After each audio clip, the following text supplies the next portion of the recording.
tried to kick you where it hurts. You got up, you kept going. That was in there. I think they know the writing's on the wall. Maguire, Senior, back to Maguire. Gary Maguire leads.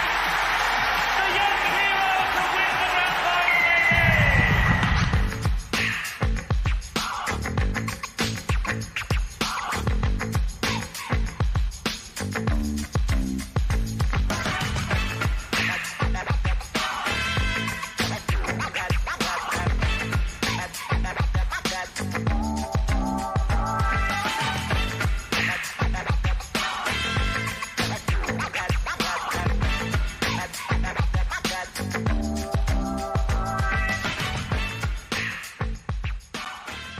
Hi everybody, welcome to the Leeds Rhinos treble winners. Hang on, oh no! Hi everybody, start that again. It's because Reese isn't here, but we'll come to that in a minute. Welcome to the Leeds Rhinos treble winners 2024 podcast, kindly sponsored by ACD&B, who are a branding and creative design agency based in Farsley, Leeds. They create standout brands. So for any companies out there that need a brand new logo or a brand refresh, just get in touch with A, C, D, and B. There's no Reese. Can anybody remember? Shout at your screens, shout in your headphones, shout at the car, shout at the radio, however you're listening and watching to this. Can anybody remember what news, what happened with Reese recently? That's correct. It's the second day of the trial. From everybody at the Lot Pod, from everybody, all Leeds Rhinos fans, sure you can all agree, we wish Reese all the very best on this trial. He is up in court and I'm sure he'll come through because I think he's got the same legal team that Morgan Knowles did from last year's grand final. So you can only hope that that team will get him off the hook. So Reese isn't here, but I do have two of our regulars with me in Cameron and Mark. How are you guys? All good, mate. Thank you. Even better today. Yeah, it's been brilliant. This is a transfer update podcast because obviously there's been 4 major topics, 2 in particular, that have been announced just this week from the Leeds Rhinos. And we're going to discuss all of those, all the latest signings we've made, and we're also going to share our opinions on the new disgusting 2024 home shirt. But we'll save our opinions later on the shirt. We'll come to that later. I think the perfect place to start, I think Mark and Cameron agree, joining in the YouTube comments, by the way, we do live stream all of our podcasts, is Paul Momirovski, a 27-year-old centre, previously at the Roosters, the Storm, Penrith. Is this Duncan, I called you them, Mark, the perfect Nene McDonald replacement, or is it an upgrade? Well, from what I can see, just for him turning up, it's an upgrade, isn't it? It's at a plate invisible man, so straight away that's an upgrade. Nene who? Exactly, yeah. His pedigree certainly a lot bigger and better. So yeah, good age, got some good experience, but it's some good clubs. NRL winner. NRL winner with the Panthers, so he's been in some good systems. This is the start of this podcast. This is the start, talking about an NRL winning centre. Exactly. This is the starter. Looks like Cameron, do you agree with that? Paul Momirovski, do you think he's an upgrade on Nene? Certainly on paper, when you compare the two players and their pasts before joining Leeds, Mark touched on it. He's got a better history. Maybe not with injuries, I suppose, but like the teams he's played for and the magnitude of the fixtures that he's played in are certainly a lot higher. There's a lot been said about Nene's attitude. Now, obviously, I'm not inside the club. I've never met Nene, so I won't be able to tell you about his attitude. But it's okay, don't play for us now. We can call him a dickhead. But when you've been in cultures like the cultures that he's been in Australia, you'd expect that he would have a very good attitude, regardless of what Nene's is. Yeah. So he should be a good character to bring into the dressing room. He's sort of in his prime years at 27, which is, I think, when you're in a situation like we're in with a lot of good young players, recruiting people that age, sort of 26 to 29, that's sort of the perfect age bracket because you're bringing in people in their prime who are going to bring out the best in these young players so that they can hit their prime and be really, really good in the next few years. So all thumbs up for me. And I think, as you touched on, the fact that this signing has kind of gone under the radar with not just the rugby league world, but with Leeds fans, shows you the magnitude and the brilliance of the business we've done so far. I agree. And I think Cameron makes a good point there, Mark, on that. Momirovski is 27 years old. It's a 2-year deal, potentially going into a 3 or 4. We don't know that yet. But in 2 years' time, Mark, that's 2 years of further development for the likes of Max Simpson. Yeah, definitely. Yeah, you got the nail on the head. We all know what our blueprint was from 2002-3 onwards through the golden generation. So we recruited well. We did our research on the players we brought in. Of course, you're not going to get the New Zealand fullback like we got a Brent Webb or a Danny Badiris, but you can still recruit quality if you do your research well. And for me, this is what we've got wrong for so long over the last 4 or 5 years. But now it looks like we've had a reset.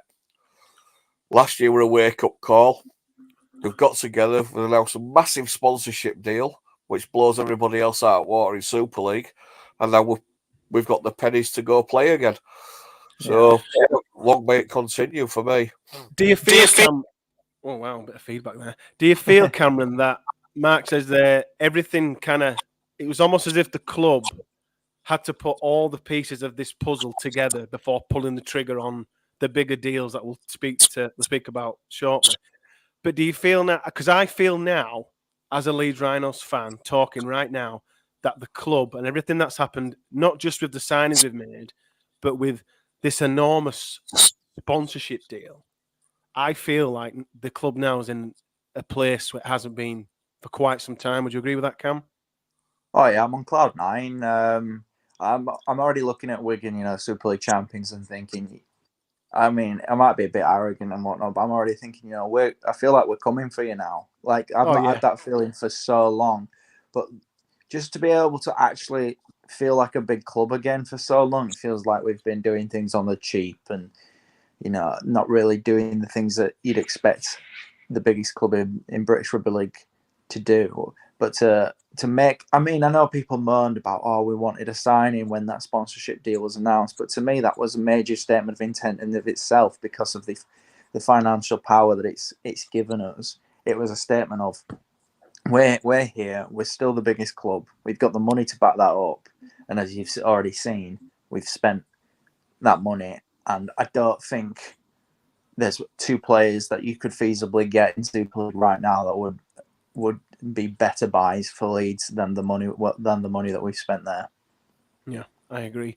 Just back on Momirovski, Mark, do you think he should partner Hanley or Fussy Tua, or do you think it's a case of him and Newman being fluid, perhaps, and if it's not working one side, switch them both over? It's a good question. I mean, from what I've seen of him, he's comfortable left or right. For me personally, let's get Newman in his favoured side. Yeah, get him playing well. Let's get him concentrating on his rugby and, leave all the other crap behind from this year. Because, let's face it, when he's on his rugby, there's no centre that comes near him in our competition. I don't care what I'd argue there's no player. Personally, I'd argue there's no player that comes close to him. I know Thingy's had a good season at Wigan. What's he called him with big nose? Wardle, yeah, that's the name. I know he's had a good season, but for me, Newman on form. I like how it was him with the big nose. Well, every time I think of him, I forget that was the clarification we need. He's just a big schnoz, isn't he? Like a big token. And to be fair, he's had a great season. He's earned his spot on merit. He's been the form centre, good on him. But for me, when we get all the crap and away from Newman's head and mouth, when he focuses on his rugby league, there's not a centre in English rugby league to touch him. He just isn't. So I think we work on where he wants to play, and then Momirovski can play on the opposite side. Yeah, we have got that versatility now of Miller joining the line as well. Yeah. So we've strike there.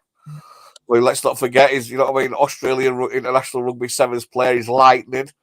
Yeah, he's another good addition. Mm-hmm. So yeah, it's whatever for me. It's whatever side Newman's more naturally comfortable in, and you work around them then because Momirovski can play left or right. we've made a couple of major signings. Do you think, like we've made 3 others as well, like Momirovski, Frawley, and Miller? Cam, do you think because of the monumentalness of one in particular, which obviously we're going to come to in Brodie Croft, do you think Momirovski, Miller, Frawley can almost feel a bit more free in terms of their play because the spotlight is 100% going to be on, definitely on Brodie Croft for the fee and the marquee, but also Andy Akers because we've paid a fee for Andy Akers as well. So do you think the other 3 I mentioned there can perhaps feel a little less of the spotlight on those and the pressure? I'd like to think they put pressure on themselves to perform at such a big club, but I think there's the pressure. The pressure from just the Super League fan base, so not just Leeds fan base, but like every single fan base, they'll all be watching Brodie Croft at the start of next year going, is he going to be the same player at Leeds as he was at Salford? And that's only natural.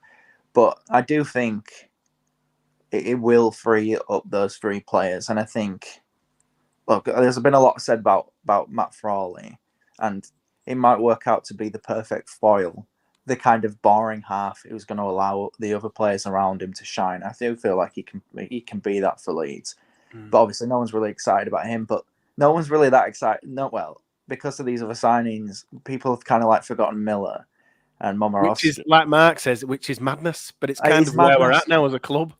I know, but and Miller, I said this to somebody today, and I'll say it now. I'll put it in the public domain. I could see Miller winning Man of Steel. I'd be more inclined to put a bet on Miller winning Man of Steel than Brodie Croft, to be honest. Wow. That's not a slight on Brodie Croft.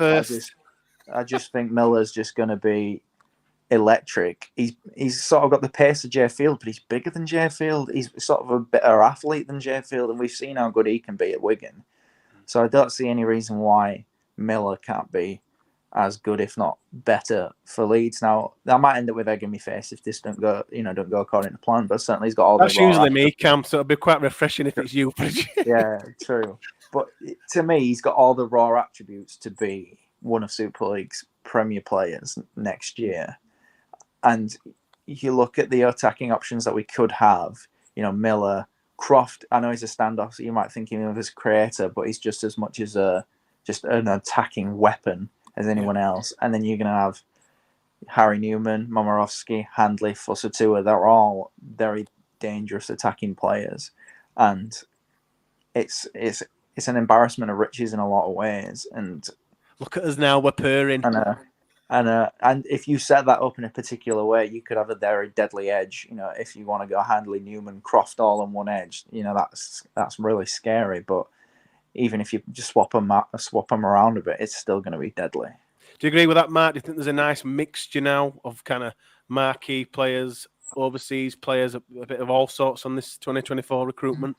It's certainly got more threat about it. It's got a better balance. Yeah. It's ridiculously much more quality than we've had it last 3 or 4 years. It's ridiculous because just adding on what Cameron said there, you can split left or right. Because you can have Croft, Newman, Hanley on one side, Miller, Momirovski, Fussy on the other side. So you've got Akers directing things now. Who knows? Reece Martin. And Reece Martin. You've got Croft. Gannon. Who knows Akers inside out, which straight away with that. So how Miller plays, he can read off that. And then obviously, I know I'm not convinced about Frawley yet, and I remain to be convinced. I'll openly say that. But if them two can settle and play off Akers and Croft, then we've got some serious strike now. And there's no excuses to see like Gannon and Martin as halfbacks. Yeah. Forgetting how Cam Smith plays as an extra pivot at 13 as well. Yeah. He's going to have, just on Cam, you're making an amazing point there as always, but just on Cam there, Mark, with this squad that we've, for the lot pod all last year, we were kind of saying, we need these halves and fullback, etc. Now they're all here, Mark. Yeah. Are we really going to see Cam go to even a higher level in 2024? Yeah, because he can pick and choose his time. We know he's comfortable as a standard back rower, but he has got a good rugby brain and a good pass on him. So we're not going to see it coming. All this year when we've had him and whoever else were there, Invisible Man and Wheelie bin number 7 and all that. And then Ego at 6. You could see everything were coming through Cam because it was the only threat we had. Yeah. Now they're not going to see it coming. Is he going to come straight up middle through Cam and Akers? Is he going to come left from Croft and Alley, right from Miller, Momirovski? We've got strike all over the place. I agree. Ginny in our YouTube comment says, "Oh my word, all this sounds so good after the nightmare of 2023." We agree. Ginny, this is the start. We're only 15 minutes into this thing. Cam, just back to Cam Smith. Do you agree with Mark there and kind of how with all these additional superstars, and they are superstars around him, we can see his game even elevate to a level we've not even seen yet, which is quite scary. Yeah, picking up on something Mark said, I want to make it abundantly clear that, everyone's quick to praise Morgan Knowles and, NRL bound Morgan Smithies for. I've never praised any of those. Well, I mean, outside of this podcast. Outside of me. Yeah. Because, they do all the hard work, they're really physical, right? And then you've got the other side of the fence, praising like John Asiata and Joe Westerman, for being ball playing 13s. Cam Smith can do both of them bloody perfectly. He can just be the hard man in the middle who does shit tons of work. He made the second most tackles in Super League last year, and had he not missed the last game of last year, he'd have been top. But also he's freaking brilliant with the ball in hand. He is. Like he is the perfect third. Yeah, and he's got a mullet. He's the perfect modern 13. It's everything you want in a 13 distilled into one player. And the fact that he's not getting picked for England really irks me. But I do think by putting quality players around him, you should get more out of him. And that should be true of the rest of the squad, all those sort of young players who are just edging closer and closer to the sort of prime age of about 25 onwards. Your Harry Newmans, your Cam Smiths, your even Mikolaj Ledski's, still young and still has potential. We have such a good squad. Oh my god! Yeah, like all those players should be now lifted up another few levels by the players that are around him, especially someone like Momirovski, who's played with the best in class. I'd like to think he'd be able to be a good character in that dressing room and really rub off on those young players and bring them up a few notches. It's quite coincidental that you said that. Just to kind of finish up on Momirovski, Duncan was supposed to be on this podcast, but he had to pull out at the last moment. So he sent me a few messages just to read it. And on Momirovski, Duncan says, he is a different style of centre to Nene, strong physical and solid defensively. He's a great addition. He's been playing well the last few years in the NRL with the Storm, Panthers and Roosters. He's been around clubs with a winning mentality and a good culture. Hopefully, he can be one of the leaders we lacked last year in the dressing room. So that's the first part of the podcast. That's just almost 20 minutes on Paul Momirovski.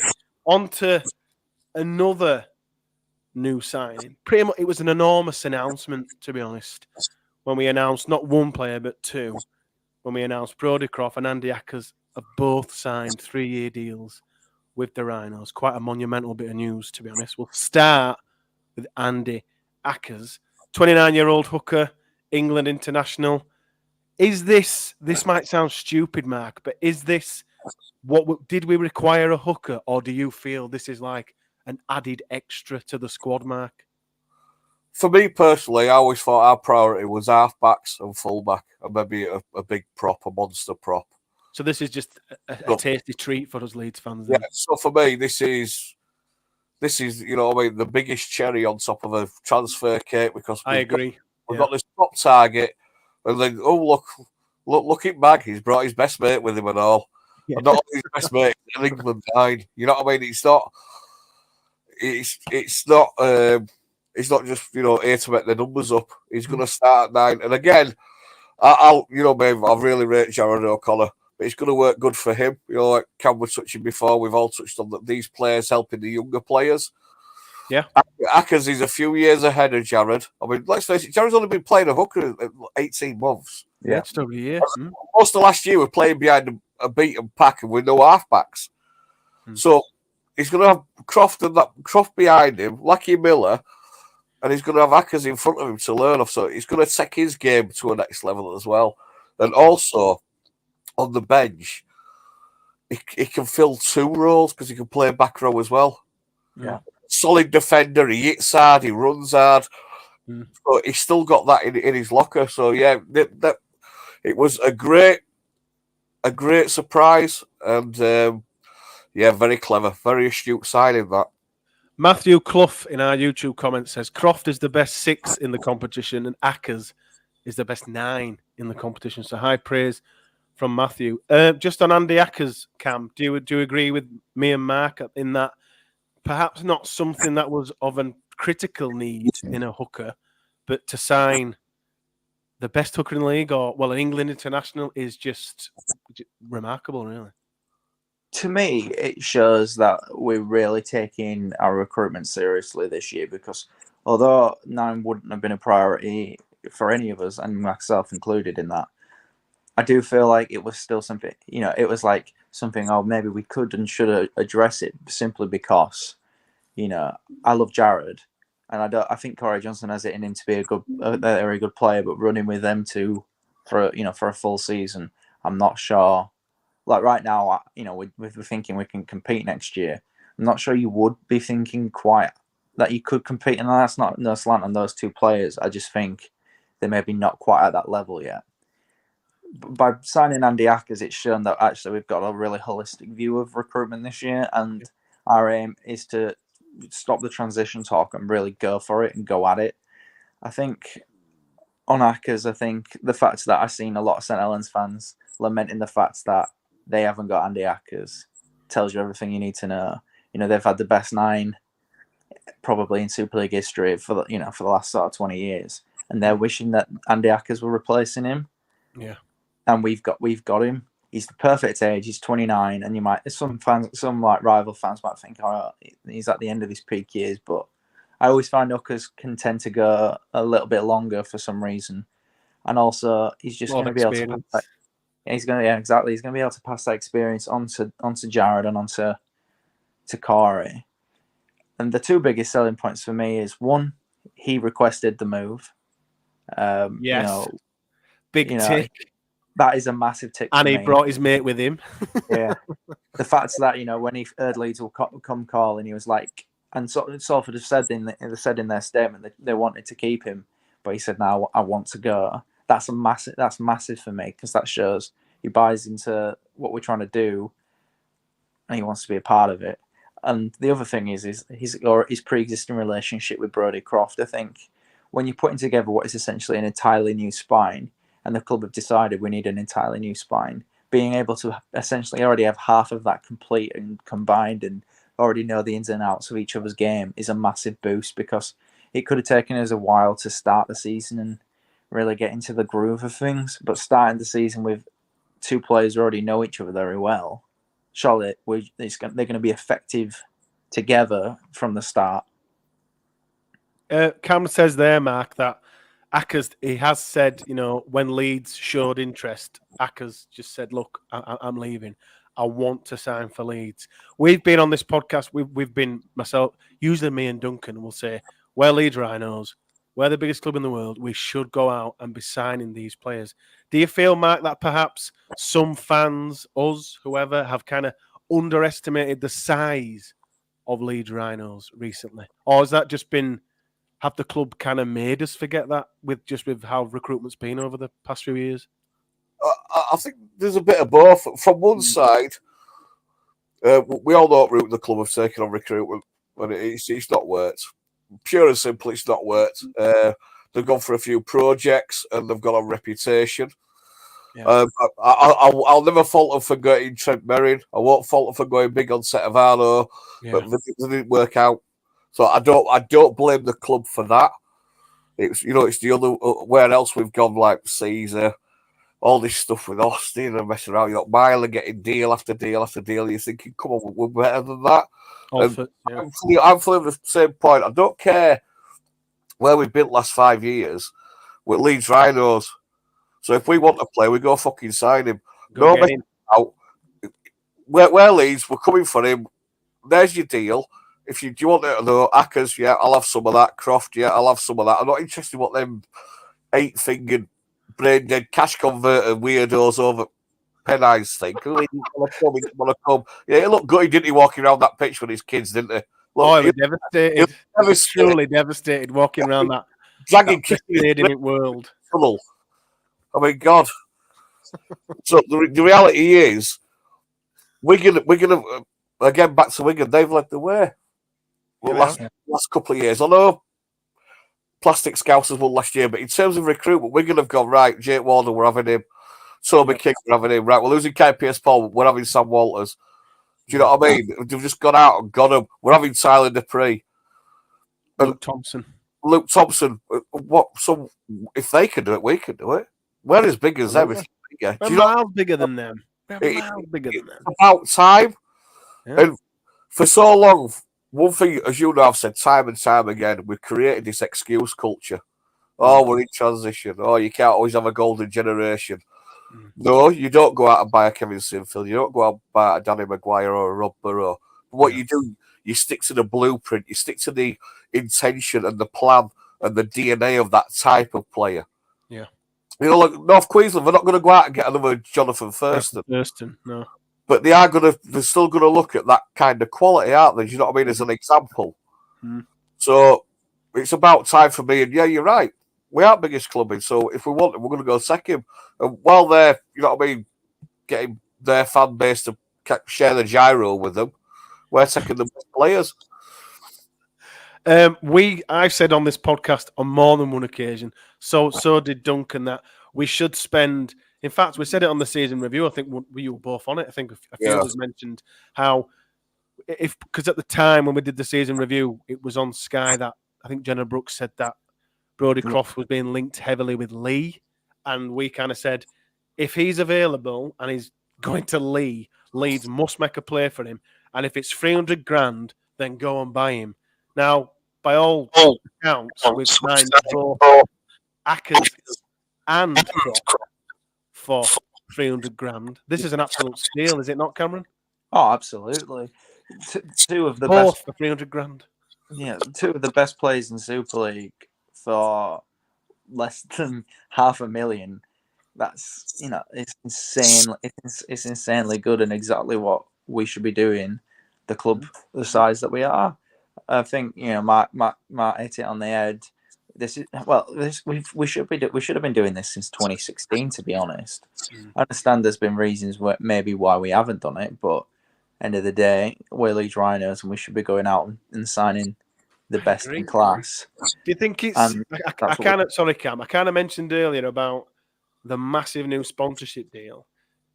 And that puzzle. Do you think that sponsorship deal had to get over the line, had to be announced for the club to be like, right, now we've got this big wedge of money in the bank, we can go and buy these players and get these finalised? Because to me, that was way too coincidental.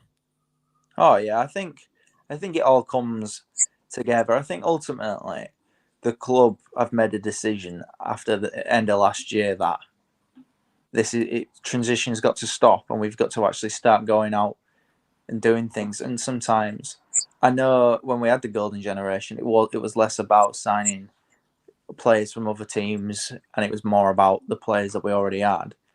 But sport won't always work like that. No. And sometimes you've just got to go out and spend a bit of money. So I think the club made a conscious decision that we're going to spend money and we're going to show intent, and that'll get us back to where we want to be. And I think they secured that sponsorship deal under the proviso. And I feel like this is where the fact that I can't remember the poor fella's name now, but the owner of AMT is a big Leeds fan. Yeah, he is. A Rhino fan. And I feel like, that the club have just lent on that, haven't they? You're a big Leeds fan. Would you like to buy Brodie Croft and Andy Akers for us? Well, pretty much. I feel like that's probably. I bet that's happened in my mind. That's exactly how it happened. Because if I had that kind of money, I'd do it. Exactly. If I owned a company that made 60 million a year or whatever it is that they make, and Leeds wanted to agree a sponsorship deal, agree a sponsorship deal. I don't think it's enough. I think you should spend some more. Yeah, I do too.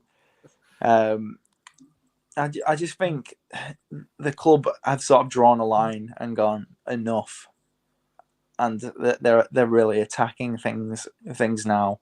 and the on field and the off field are symbiotic, and they influence each other. Financially, you've got to be able to have the spending power to do what we've done, but you're only going to have that spending power financially if you're having success on the field. So the club have gone big sponsorship deal, make some big signings, and no doubt the philosophy will be is those signings work, we start having success again, generate more money, and then next year we can go out and spend more money to improve the squad even more if we need to. Well, you should always recruit, but you know what I mean. Yeah. That's the second signing. The third signing, obviously the biggest one, was announced at the same time as Andy Akers. Brodie Croft on a 3-year deal, standoff from Salford, 2022 Man of Steel. I'm fairly certain he scored against us in the 2018 World Club He was Challenge. excellent that day. Yeah, I'm fairly certain he definitely scored and got 2 assists. Is this, Mark, the biggest signal of intent from Leeds since Jamie Peacock, Danny Medeiros? Yeah, definitely. It's up there with that era where we like Brent Webb, like you said, GP, Danny Medeiros. And it had to be done. It just had to be done. We couldn't be dicking around with projects or journeymen, has-beens, never will be's. It's been clear for 12 months that financially, Salford they're in the shit, aren't they? Yeah, they're in big trouble. When you're begging fans to go get a cash converters loan to fund them, you know what I mean? It's desperation, isn't it? It's disgusting as well. But at the same time, the last time they had a star halfback, we missed out on Hastings. Didn't we end up at Wigan? Yeah. So this time it's like we need a star man to build around, who can take us around the park, whose quality matches the contract, and it's one of them now. We've got the sponsorship, we've got the man. Now the season tickets are going to go through the roof. Got the treble. That's what you're telling me, Mark. Well, let's put it this way: we're in for all three. We're not. The transition is bullshit. It's gone out window. Don't get me wrong. For the first 5 or 6 weeks, it might be a bit bumpy. Yeah, I agree. For all of them set, and I think we've got a set expectation like that. But the intention's there now. We've got the man. We haven't got a decent 6. We've got the 6. The prime 6 We've of the got league. Prime 6 in Super League, and it's not even dispute. I don't see a 6 in Super League coming near him. No, there isn't one. Biggest signal of intent since Medeiros and Peacock. Cam, do you agree with everything Mark's saying? Absolutely, I think I do. This is the signing everybody wanted Leeds to make, and for a long time, I don't think anyone really thought we were going to do it because we've shown that lack of ambition for so long. The only other signing that I would have sort of accepted would have been, signing somebody like Mikey Lewis. It was, for me, I was like, it has to be Lewis or it has to be Croft. They're the 2 options that are the only 2 acceptable ones. And of the 2, Lewis might go on to be an absolutely mint player. He probably will. But for now, Croft is the better player because he's Croft is miles better than Mikey Lewis. Yeah, I can say that now. He's in his absolute prime. He's in his prime. He's better looking. He's got won 2022 Man of Steel, and he's been blue and amber, so he's miles better than Michael Lewis. And he just is the best. He's just the best 6 in the league. Look, so Wigan fans might. Are we talking about the best 6 in the world now? Is this where we're getting? Yeah. Wigan fans might throw the Bevan French at me, but at the end of the day, Bevan French is a winger. He's a fullback playing 6. He's not a 6. If we're talking proper 6, Brodie Croft, head and shoulders above everyone. On the season ticket point, he's the kind of player that when he's on, I would go watch a game just to watch him play. Like Salford have sort of been the best team to watch except for Leeds for the last 2 years, pretty much because of Brodie Croft. He's so enjoyable to watch when he's on, and I feel like we're putting in. I can't wait. Exactly, we're putting everything in place for him to be that player at Leeds because he got service from Andy Akers. Well, we've brought Andy Akers. We've got Andy Akers as well. Yeah. And Muller, and Frawley, and Newman, and Momirovski. And on the point of he didn't want to come to Leeds, you can be happy where you are, but still happy where you're going. Like, you can still be sad to leave Salford, and I've no doubt he is, because Salford are giving him a new lease of life. Yeah, and credit to him for that. But everything that's come out from the club sort of today shows me that he wants to be here. I love that interview when he talks about silverware. I feel like I can feel him going, this is my chance to win a competition, do you know? And I feel like that's going to be the vibe of Andy Akers. I feel like the whole spine are going to come in next year going, yeah, we're here to win the league. To really win things, to be the best. I don't really remember the last time where it felt like we were signing players. Every player is always going to say we're going to sign we want to win silverware, no matter if you're signing for, even if London Broncos sign someone, they've kind of got to say we want to win silverware, no matter how unrealistic that is. But this time it actually feels like a real statement of intent. And this is what we should have done with Hastings, like Mark said. You know, this was our second chance at sort of doing that, getting that right, yeah. And we've got it bang on.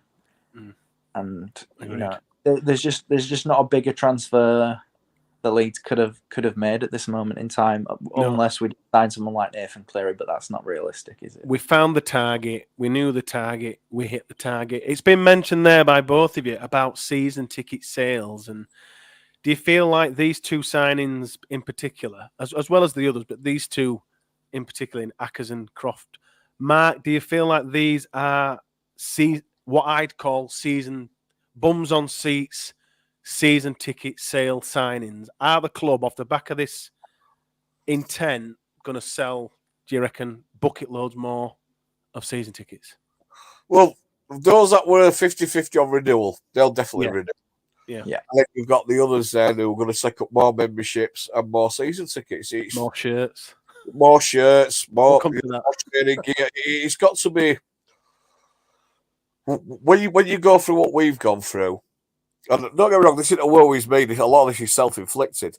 It's been mismanaged for too long. So you get to a point where you can only sell 10, 12, 13, 14, 15,000 season tickets on goodwill for so long. You can't. This year, you know, full time against Cass, that last game of season, transition wasn't going to cut it. Project wasn't going to cut it. We've got a future plan for 26, 27 with our youth policy. That wasn't going to cut it. Yeah. This needed an hand grenade sticking under it.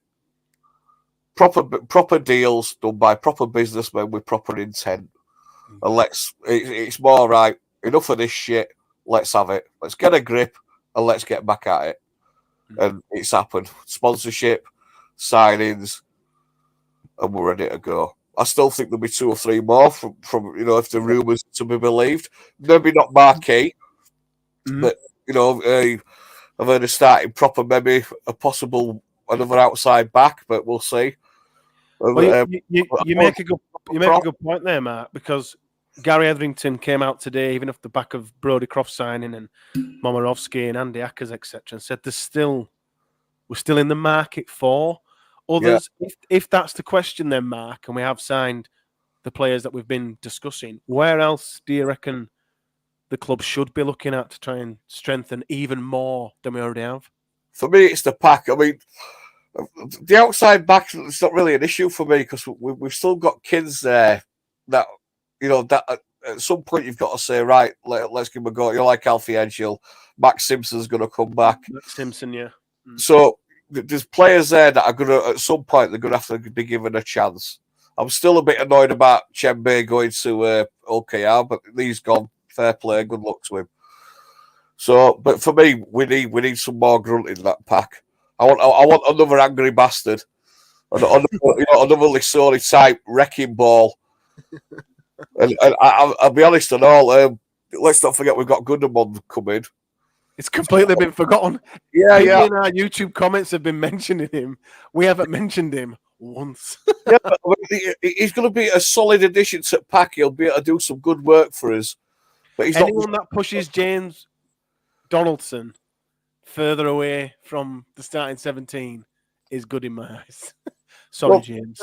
There you go. I mean, I'm all just you being can say honest. about Dawson is that he's honest. He graphs. He'll always put his body outline. He's What was proud. strange? Sorry, what was strange was he was front and center of the new shirt release. I know, yeah. But when I saw that, I was thinking, oh no, where are we going here? What's going on here? He's definitely got pictures of something, hasn't he?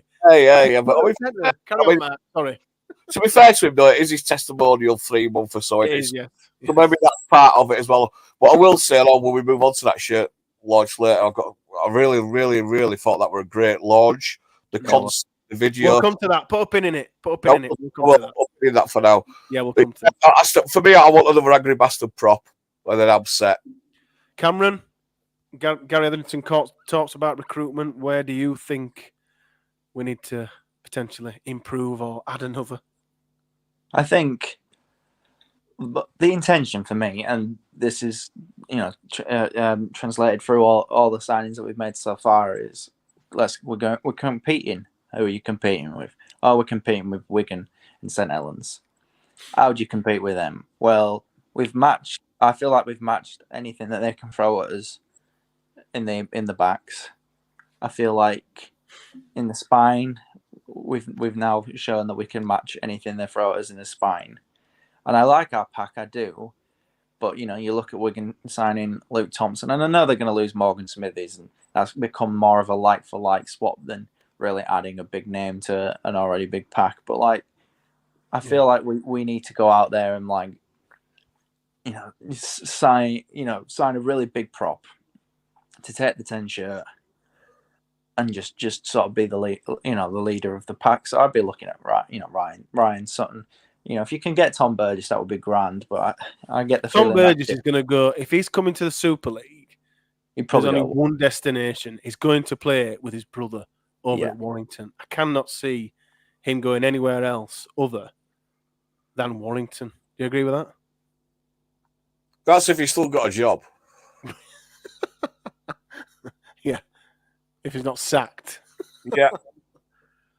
Ryan Sutton, do you think that's realistic? I don't see why not. Why not? You know what I mean? Why? If he's available, go get him. Exactly.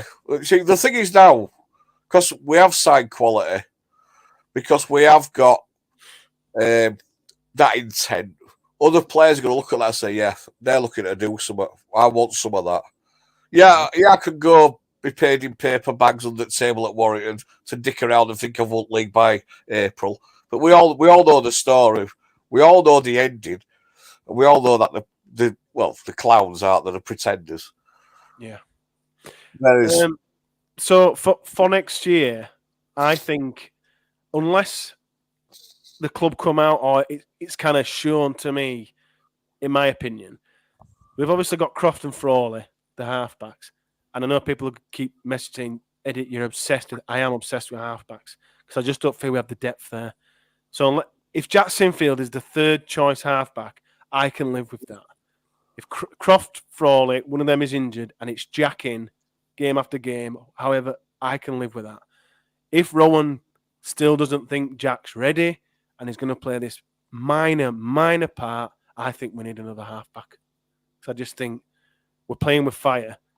Last year, all right, these two halfbacks are so far away in terms of quality. I'll just mute you a minute, Mark. A bit of feedback. In terms of Caesar and Austin, but one of these injured, and if Sinfield's in, I agree. If not, I think we need another halfback. That's easier said than done with no quarter spots left and only British players available. But unless Rowan says it's Jack, I think we're short there. It's been proven over many years. How many times have we seen Cam in the halves recent years? Cruz Lehman, Reece Martin. Do you agree with that, Cam? Do you reckon we're still a bit short in the halves, or do you think it's just going to be Jack / Mile? I think Myler being there, say what you want about Milo. I do think he's been a good. He's ended up being a good servant to the club. It didn't look like he would be after those first two seasons because he just wasn't what we needed, and the club kidded themselves into thinking that he was because he wasn't the organising halfback that we thought we were signing, or that we told ourselves we were signing. And he's been a really good fullback. I think by having Miller, Croft and Frawley, you free him up to just sort of cover fullback and the halves. I think I'd only want another halfback really. I'd only if one he don't think Jack's up to filling in for 5 to 10 games next year, but I feel like he would be okay with that. I feel like I feel like next year should be that time where he's penciled in for about 5 games, up to 10 if needed. But I'm quite happy with where we are now in terms of spine cover. I think, look, if one of our halfbacks had like a season-ending injury very early on in the season, you'd obviously have to look at the market again. Then maybe, but that's somewhat unlikely. It's not. I guess we possible. do. You make a good point. We've got a lot of better, more options there, even if it is someone like Miller, which I think Andrew and Josh and Oliver mentioned and Craig mentioned in our YouTube comments that Miller's played halves before. Yeah. I think, however, this season ends, that being 2024 now, we cannot fault the club in terms of the transfers. No. They've thrown the money in. They've gone in deep. They've signed quality. You probably, like Mark said earlier, you and yourself, you're not going to get a better 6 and 9 from the NRL. It would be a gamble. It would be a gamble. That player from a squad that's perhaps not playing, or like Momirovski in that kind of an edge player, as in edging of squads. Sorry, they've coughed up the money, and I think, however this 2024 season ends with the grand final treble, if you ask me, we can't fault the owners and the directors and those involved. Would you agree with that, Mark? They've kind of done their bit. They've put their hand in the pocket and said, right, there's the superstars. It's up to Rowan and the squad now to make this work. Yeah, definitely. There's nowhere to hide with this. No. I'll be honest. At full time against Castleford, Rowan had been back on that plane on way home. Should have gone, yeah. For me, it wasn't working. A club have put in a lot of them backed him, and now they've got him signed the better quality. So over to him. What we can't have in pre-season dicking around like we were last year with things like Gannon at standoff and this half-assed approach to pre-season games. We want to hit the ground running. We want to be fitter, faster. And I want to see us be more aggressive. That's all on the coach. I don't believe for 1 second that any rugby league player, when they're going to pre-season or when they're going through the game plan and the shape, want to be a passive defensive line. Yeah. Because it looks so slow. It looks disinterested. It looks gutless. And yet, when we beat Wigan with 12 men, we were aggressive, we were angry, we ran harder, we tackled harder. And you think, right, we've turned the corner. Yeah, I've seen something in this squad. Yeah. No. I mean, I'm sure every fan must have been baffled thinking, what the fuck are we watching here? You know what I mean? What's going on? It's like not the same team or not the same attitude. So for me, it's all on him now. He's got to come up with a plan. He's got to come up with the shape and the tactics. For me, with the halfbacks, I like Brian McLennan's approach. We're going to hold this shape, but you halfbacks, you call it as you see it on that pitch. And it worked for so long for us. Sinfield, Maguire, Burrow, Webb. We've seen that pan out. We have the players for it as well now. Yeah, we've got the players who can carry out that. You can trust Brodie Croft and the Akers, Miller, even Frawley. You can trust them to have enough experience, enough rugby nous, enough quality to say, right, heads up, this is where we're going and how we're going to attack it. And trust them to implement that. Yeah. Exactly. And then they live and die on that sword. Exactly. If Rowan says to them, right, eyes up, play what you see, play it as you see it, but should it go wrong, it's your responsibility, And when it goes right, we'll come on this platform like we do every week when it's right, and we coo and we purr and say you're all the best players in the world. And when it goes wrong, we say you're shite, you're rubbish, and we need to sell you all. Because that's what life as a fan is. I think on the top of that, though, we've got to get rid of these short kickoffs and dropouts. We look a right set of amateur twats when we do that. We've got the players for it to work now, especially if we do it to Fussy Tour. Big Tongan on the wing. As I mentioned earlier, Duncan was supposed to be on the podcast. Here's Duncan's thoughts on Brodie Croft. He's the best 6 in the league, bar none. I think we all agree with that. We're all nodding. He will win Man of Steel and capitulates and catapults us to challenging for honours. A class half, which in Super League is incredibly hard to find. The first player who is worthy of wearing the number 6 shirt after the greatest of all time. He will improve the outside backs as they will now get decent service. All round, a quality halfback. We are winning the lot. I agree, Duncan. Reese isn't here because he's in court. He's actually in his honeymoon. I'm only joking. I'm sure he's having a lovely time driving around America with his beautiful wife, Vanessa. Reese sent in this message because he was going to try and dial in from America, but thought better of it. Or Nessa told him, don't bother. So Reese sent this message in. I think it's clear the club shared our frustration and disappointment with how the season ended. We said on the podcast that we didn't have the confidence in the club to recruit correctly this off-season. I think we have to hold our hands up and apologise because they've done the obvious as well as showing great ambition. The spine is now leagues ahead of where it was last season. We have so much more pace. I'm so excited for February already, and I reckon Headingley will be absolutely bouncing for that first home game. I'm interested in the pod's thought about where credit goes or who has driven this recruitment. It hasn't been clear who is in control. Cameron, this recruitment that we've seen, that we've spoke of on this podcast, does it feel different to you, or does it feel Gary Heverington or Rowan, or kind of the club as a whole coming together to say, right, we need to get this right. This is who we need to sign. How do you see it? First of all, what I want to say is not only have they done what we all said they needed to do in terms of buy Croft, they've gone beyond that by signing somebody like Andy Akers. They've already our expectations were massive, and they surpassed them in one announcement, no less. If they'd have just announced Brodie Croft, this podcast would be the same.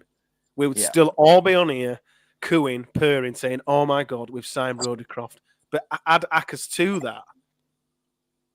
It's another level. It is a statement of intent. In terms of the recruitment, the pressures, as Mark said, then the pressures are now on Rowan to deliver, and he'll know that. Everybody knows that he's got to deliver now. I feel like the club at some point at the partway through last season realised this isn't the squad that we want, and a lot of those players in the squad were recruited before Rowan arrived, so you can't really blame him for that. Now, some of the signings that he did make didn't exactly pan out, or perhaps were too much like project signings. But on the flip side of that, I'm led to believe we had a lot of salary cap issues. So we maybe like this time last year didn't have much room to maneuver with people on big contracts. Those people with big contracts who maybe didn't deserve those big contracts have gone now, and it's freed up a lot of that space. I think Gary Everington's I think he's the one who's taken the initiative and gone, we're spending big money this winter, because you've got to spend money to make money. For the club to be a success off the field, it has to be a success on the field first. Yeah, I agree. And he's realised that. He's gone and got his big sponsor, and he's gone and splashed the cash where he needs to. But what I do believe is that the signings that he's made, the Croft and Akers particularly, are two spine players who, to me, embody Rowan Smith's style of play. Like we know how much Rowan Smith likes a running halfback. Well, he's gone and got.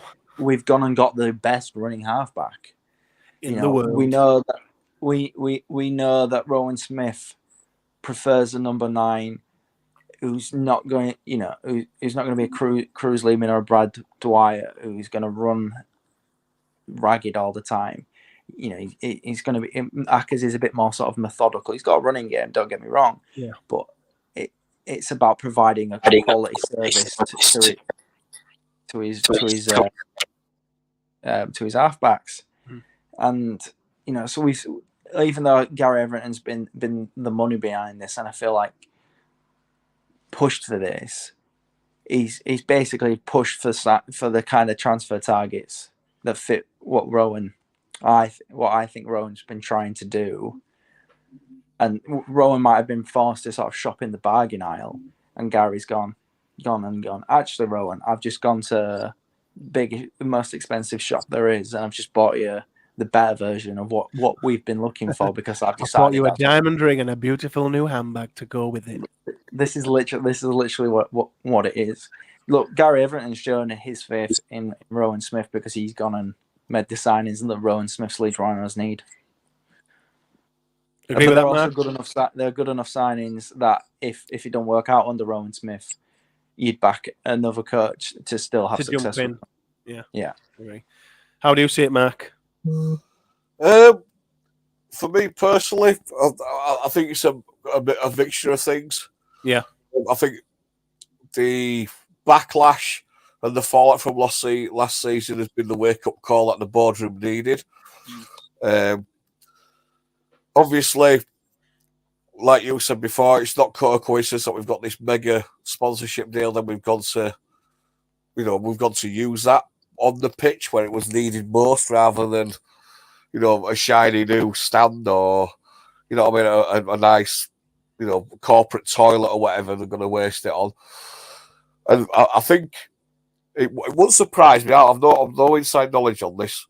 It wouldn't surprise me if part of that sponsorship was we're coming in big, but on the back of that, you're going to sort that shit out on the field. And I think they go hand in hand. Yeah, definitely.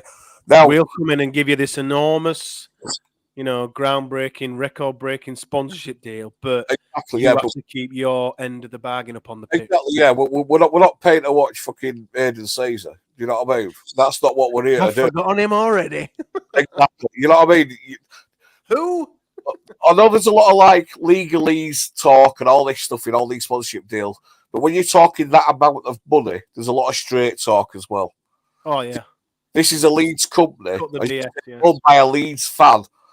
So there won't be no quaffing fucking, wobbly coffees and shitty whatever fucking champagne breakfast.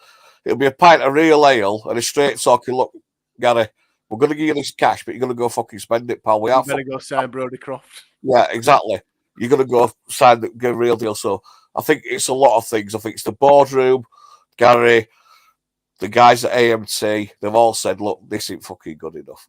And not only that, the wheelchair team, the women's, the academy, the scholarships, they're carrying the club for the last 3-4 years. You know what I mean? I know we went to grand final the year before, but this year really showed it what was a fluke rather than, rather than something we can build off. So, yeah, it's cool. As Reece says, they deserve credit. They have listened. Yep. They've took it on board. They haven't gone down the route of letting rumours slide and they say, oh, well, we tried. You just went within our budget. They've gone, we're not saying out. Boom, there you go. Yeah. Staying quiet. Bang, there's 2. There you go. I mean, I remember when we signed Lauatiti. No one mentioned us in same sentence as Ali Lauatiti until the day we were Eddie holding the shirt up. So they were announced. We're always going to be St. Helens or Wigan. That was the only 2 that were in for him. It was St. Helens and going to be Wigan. Gareth Ellis, he wanted too much money. Look what happened. Yeah. Do you know what I mean? Webb were never on radar. So this is how we do business. We identify it, we pick them, we go get them. And this is what's been needed. Kudos to him for doing it. But with regards to it being a Rowan Smith rugby league team, it's a Leeds rugby league team for me. The players fit the Leeds way of playing. And it's the way Leeds have played for years. Yeah, I go back to watching Gary Schofield, Cliff Lyons, you know what I mean? Them type of players, Justin Harris. We've always had maverick halfbacks who can do extraordinary, ordinary positions. You know what I mean? So I understand what Cam's saying about how Rowan wants to play at 9 and how he likes his 6s to run.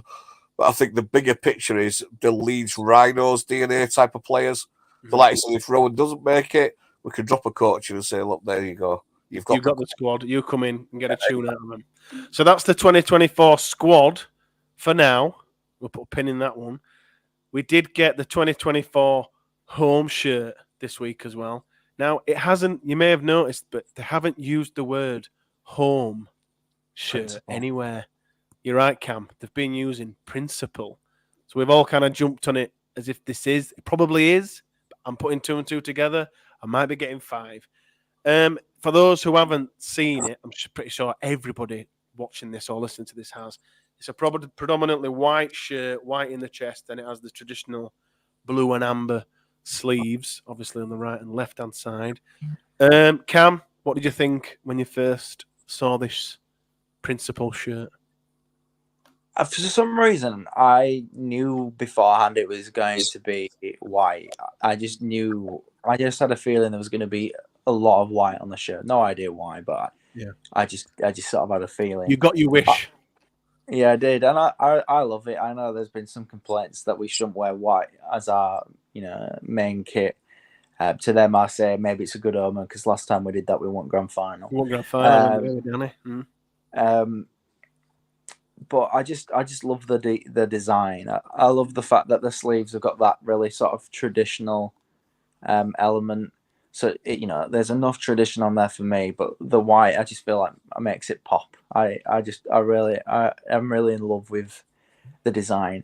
One thing I would have maybe slightly preferred is if the shorts had been predominantly blue rather than white. I feel like that could have been a really nice look, because then the white sort of becomes just like the middle section of the shirt.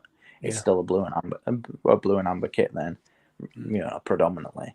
But I really love it, and I think I just got to pay respect to the club for how they've managed all of this. To be honest, they kept us waiting, but that was kind of a good thing because they just increased the interest in it from in the kit and in the signings. Every day that we had to wait, the interest just went up and up and up and up. Yeah. They did the kit.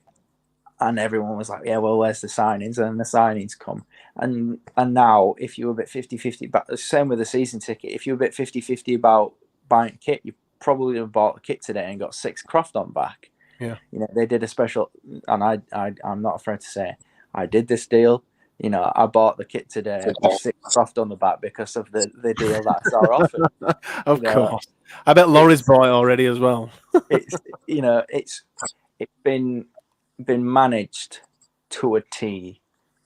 All of this, the signings, even when we announced Momirovski, like everyone was thinking it's Croft, but it wasn't Croft. It's still a big signing, but it increased the anticipation for Did it build the hype for what we were going to get. Ginny says in our comments that they love the shirt. Dave says it's an okay shirt, but it's an away shirt. Paul says, wasn't impressed when I saw the shirt. It's starting to grow on me now. Mark, what are your thoughts on this new shirt? I'm not going to lie. I don't overly love it. I don't hate it, but it's not my least favourite shirt of all time. It's a bit meh for me. I do like the white shirt, but for me, been an old fart. White's always been away for Leeds. Yeah. It does look like, for me, from my own point of view, it looks like it's a training T-shirt with home sleeves sewn onto it. But there's been shirts in past that I want too keen on, but they've grown on me over the season. I completely agree with Cameron how they've gone about the launch, the announcements with the players, the sponsorship. I think they're back on their A game this off-season so far. So, again, credit to the club, credit to how that's been managed, how it's been announced, and how they've gone about that. But for me, it's I think the principal thing, I think it's just more or less because we have that many shirts now. We've got a millennium shirt. Yeah. We've got we'll have 5 more. We've got a shirt on a Wednesday. You know, we've got an away shirt. We'll have one of these proper thinking out the box. Someone's been sick on it shirt. So you know, what I mean, they'll keep cheering them out. They'll keep cheering them out. We've all got a choice. We either buy it or we don't. Yeah, it's as simple as that. You can, if you like it, buy it. If you don't like it, don't buy it. For me, it's not a meh for me. It's a bit meh. But then again, who wants to see a 51-year-old fat lad walking around in a white shirt with gravy stains down it? You know what I mean? So I'll let the young guns like Cameron buy them up and have Croft on the back and whatnot and enjoy it. But I think it's neither there for me. I really don't like it, but that's just me. But I think Oxen peaked, and I've said this before on the podcast, with the 2022 home shirt. That for Oxen, I cannot see them getting a better home shirt than that. Now, I liked last year's shirt as well. I did, thought it was a bit of a twist on the traditional things. But I've said this before, but now that we've had this white shirt, whenever they do go back to the traditional kind of band with the blue and amber, it'll look amazing because we've had that time away when they do bring it back. There probably will be a blue and amber shirt this year. I don't know. But I agree with what you've both said as well. The launch looked stylish. It looked slick. It had the women's side involved, the wheelchair side, Legion United involved. It had everything about it felt enormous. It felt bigger than any other promo that I've seen from any Super League club ever. It felt more like a football club type marketing launch. And I know I made fun of James Donaldson being in it earlier, but the whole involving the whole city kind of angle was fantastic. What would you rate the shirt out of 10, Cameron? 9. Wow, that is very high. On your comment about the 2022 shirt being the best, I think I agree with you. I do love that shirt. But to me, this is like the perfect sort of, because you still got the blue and amber bands on the sleeves. Yes. It's like, for me, it's like I get that shirt again, but with like a twist to it.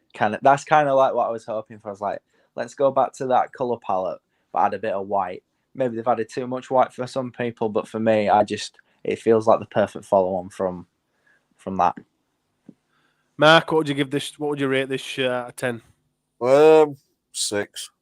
6. But that's just my personal preference. Though it'll sell there. It'll sell. It will sell now. Especially now Croft's wearing it. Like with Croft and Akers, Miller. That looks old.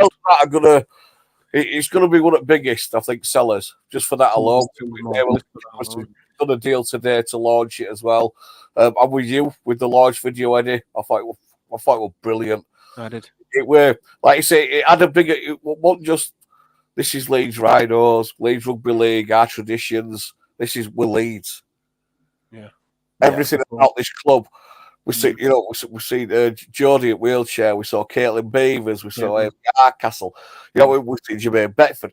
All these big icons of Leeds in that shirt, and I love that. I love that involvement now. I agree that the club is recognising that it's not just the first team men's team. The club is much bigger now. The work the women have done, the wheel. You know how I feel about the women's team and academy. The wheelchair guys and girls on there. So yeah, it's that the launch has got a big 12 out of 10 for me. I agree. An excellent bit of marketing, and like Cameron says, the constant teasers of Croft and the way they kept us on the end of the string, pulling away, like give us more. It worked everything to a T. So full credit and hats off to the club. Did you notice? I picked up on it now looking back. When it wasn't Croft, it wasn't disappointed. No. You know what I mean? It's not Paul, it's Momirovski. Oh, wow. And you think, oh, yeah, good signing. But where's Croft? but you're not disappointed. No. Yeah. We I have mean, the first thing we spoke about on this podcast was Paul Momirovski, Yeah, an NRL winning centre. That was the first subject that we thought was the smallest subject, was the club signing an NRL winning centre. You think That kind of proves where we are. the sign of the Miller. It's what I mean. It seems like months and months and months ago. Yeah. To me, that Miller could go down as the best signing we made this season. I know we're all in on Croft, and he's the biggest signing, and he might be the best very well. But to me, there's a good chance that we're here in 12 months' time going, bloody hell, Miller's best player. Miller's amazing, man of steel. Super League. I'm assuming we're about to wrap up the podcast. Correct. But before we do, I do want to say that I do feel like this is the start of somewhat special for Leeds, and that You're goddamn right. I know Rowan Smith's got his doubters, and I know one of them's in this podcast with me, and maybe you should doubt him. You should always have a doubt over somebody until they prove to you that they can win. But I do feel like Rowan Smith wants the Leeds DNA because he said it before in the past about the way he wants to play. And I just, Gary Everton clearly trusts him. I've just got a really good feeling about this season, and I think Rowan, but more importantly, those big signings will deliver. And it's just nice to see the club acting like a big club again. That launch shows it. We're finally we've stopped messing around. We've pulled his fingers out. The coach, the CEO, the sponsorships, everyone's just gone, enough. We're a big club, we're the biggest club in Super League. We're going to act like it. Phil Daly as well. I give him a shout out because he'll be the one behind the launch. Absolutely, 10 out of 10 from everyone at the club. Fair play. And credit to him. And I'm certain that next year is going to, and not just next year, 25 and 26. I'm certain back-to-back trebles.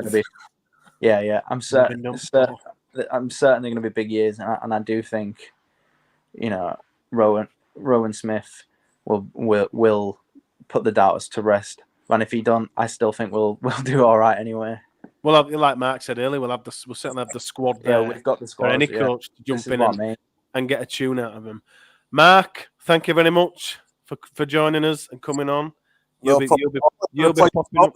To echo what Cameron said, it's definitely a line in the sand moment, isn't it? Yeah, it is. You remember where you were at end of 2023? We thought we're in the shit, and then 6, 7 months later, we're back. Yeah, we might look back at this season as one of the most important in our recent history because it was the moment we all said enough. The fans did it, but so did the club, which is more important. All on the same page. Cameron, thanks a lot. We'll see you in 2024. Mark, thanks a lot. We'll see you in 2024. We do live stream all of our podcasts on our YouTube channel. If you just search The Lot Pod or at The Lot Pod on YouTube, hit that subscribe button, hit that notification bell. You'll be notified every time we go live with our podcasts on whatever device you choose to watch us on. We're not sure when we're going to pop up now because for us, officially as a podcast, we are over. We probably will pop up with podcasts similar to this and maybe a mailbag throughout the season. We're not covering the England versus Tonga series. We're having a bit of a breather. I know the guys over at the Loose Forward podcast, which I'm pretty sure people listening to this will be aware of the Loose Forward podcast. I know those guys are covering England versus Tonga. So head over there to them for all their podcasts and their reviews of those games. We'll see you whenever there's an update or something big Leeds Rhinos to talk about. Thanks, everybody, for joining us. We'll see you next time. Take care. Cheers, boys.